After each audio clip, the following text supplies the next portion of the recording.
Hi, I'm Chase, and today I'm going to be reading Thidwick, the Big-Hearted Moose by Dr. Seuss. It's lovely. Page turning pale. Up at Lake Winnebago, the far northern shore, lives a huge herd of moose, about 60 or more. They all go around in a big happy bunch, looking for nice tender moose moss to munch. Mooses. Up at Lake Winnebago, one day they were lunching, just strolling along and enjoying their munching, for the moose moss that day was especially fine, when it happened that Thidwick, the last moose in line, saw a binglebug sitting. The bog called out, "Hey! It's such a long road, and it's such a hot day. Would you mind if I rode on your horns for a way?" Bug. "Of course not," smiled Thidwick, the big-hearted moose. "I'm happy my antlers can be of some use. There's room there to spare, and I'm happy to share. Be my guest, and I hope that you're comfortable there." So the binglebug picked out a nice easy seat, and the moose went on looking for moose moss to eat. Well, an hour or so later, the bug heard a squeak, and he heard the small voice of a tree spider speak. "I say," said the spider, "you've got a fine place. That moose seems quite friendly, has such a nice face. If I got on too, do you think you would mind?" "Hop aboard," laughed the bug, "and I think that you'll find that the moose won't object, he's the big-hearted kind." "I accept," said the spider, with joy and delight, and he started a web on the horn to the right.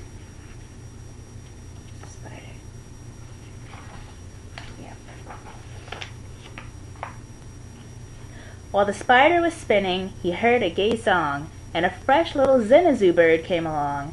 He stopped and he stared, and he chirped, "Well, well, well!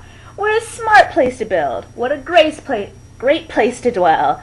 I've been living on trees ever since I was born, but here's something new when I live on a horn! But there's room there for two. If there's room there for two, then there's room there for three. There's plenty of room," laughed the bug, "and it's free!" Thidwick stopped walking. What was all that talking? These guests had caught Thidwick the moose unawares. "Hey!" he called out. "What goes on there upstairs?" "Just building a nest, sir," the zinazoo said, and began yanking hairs out of poor Thidwick's head. And he plucked out exactly 204. "Don't worry," he laughed. "You can always grow more." Then he dozed off to sleep in his fine moose hair nest. "This bird," muttered Thidwick, "is sort of a pest. But I'm a good sport, so I'll just let him rest. For a host, above all, must be nice to his guest. Besides now, it's getting quite late in the day, and surely tomorrow they'll all go away." But alas, the next morning, the sun's early light brought to Thidwick's sad eyes a most unwelcome sight. "Meet my wife," said the bird. "I was married last night. And perhaps, by the way, I should mention to you that her uncle is coming to live with us too. You're a very fine host, so I knew you'd be willing." Then the uncle, a woodpecker, started in drilling. All Thidwick's friends shouted, "Get rid of those pests!" "I would, but I can't," sobbed poor Thidwick. "They're guests." "Guests indeed," his friends answered, and all of them frowned. "If those are your guests, we don't want you around. You can't stay with us, 'cause you're just not our sort." And they turned their backs and walked off with a snort. Now the big friendless moose walked alone and forlorn, with 4 great big woodpecker holes in his horn. "What holes?" whispered Herman, a squirrel who spied him. "What holes to hide nuts in? Mind if I tried 'em?" "They're yours," called the woodpecker. "Get right inside 'em. This big-hearted moose runs a public hotel. Bring your nuts, bring your wife, bring your children as well." So the whole squirrel family all jumped on pell-mell. And the very next thing the poor animal do, a bobcat and turtle were living there too. Now what was the big-hearted moose going to do? Well, what would you do if it happened to you? You couldn't say scat, because that wouldn't be right. You couldn't shout scram, because that isn't polite. A host has to put up with all kinds of pests, for a host, above all, must be nice to his guests. So you'd try hard to smile, and you'd try to look sweet, and you'd go right on looking for moose moss to eat. But now it was winter, and that wasn't easy, for moose moss gets scarce when the weather gets freezy. The food was soon gone on the cold northern shore of Lake Winnebago. There just was no more. And all Thidwick's friends swam away in a bunch to the south of the lake where there's moose moss to munch. He watched the herd leaving, and then Thidwick knew he'd starve if he stayed here. He'd have to go too. He stepped in the water, then, oh, what a fuss! Stop! Screamed his guests. You can't do this to us. These horns are our home, and you've no right to take our home to the far distant side of the lake. Be fair, Thidwick begged, with a lump in his throat. We're fair, said the bug. We'll decide this by vote. And all those in favor of going, say aye. All those in favor of staying, say nay. Aye, shouted Thidwick, and when he was done... Nay, they all shouted. He lost 11-1.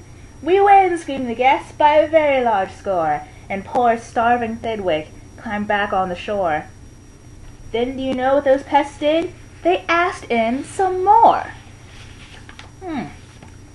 They asked in a fox who jumped in from the trees. They asked in some mice, and they asked in some fleas. They asked a big bear, and then, if you please, came a swarm of 362 bees. Poor Thidwick sank down with a groan to his knees. And then came something that made his heart freeze. Bullets came zinging right past Thidwick's face. Guns were banging all over the place. Get that moose, Thidwick heard a voice call. Fire again, and shoot straight, one and all. We must get his head for the Harvard Club wall. Thidwick took to his heels with that load on his head. With 500 pounds on his horns, the moose fled. He could have run faster with all of those pests, but a host, above all, must be nice to his guests. Up canyon, off cliff, over wild rocky trail, with bullets bouncing around him like hail, up gully, through gulch, and down slippery sluice, with his hard-hearted guests raced the soft-hearted moose. Then finally, they had him! Because of those pests, he had run out of luck. Because of those guests on his horns, he was stuck. He gasped, he felt faint, and the whole world grew fuzzy. Thidwick was finished completely. Or was he? Finished? Not Thidwick. Decidedly not. It's true he was in a most terrible spot. But now he remembered a thing he forgot. A wonderful something that happens each year to the horns of all moose and the horns of all deer. Today was the day Thidwick happened to know that old horns come off so that new ones can grow. And he called to the pests on his horns as he threw 'em. You wanted my horns? Now you're quite welcome to 'em. Keep 'em, they're yours. As for me, I shall take myself to the far distant side of the lake. And he swam Winnebago and found his old bunch and arrived just in time for a wonderful lunch at the south of the lake where there's moose moss to munch. His old horns today are where you knew they would be. His guests are still on them, all stuffed, as they should be. The end. Bye.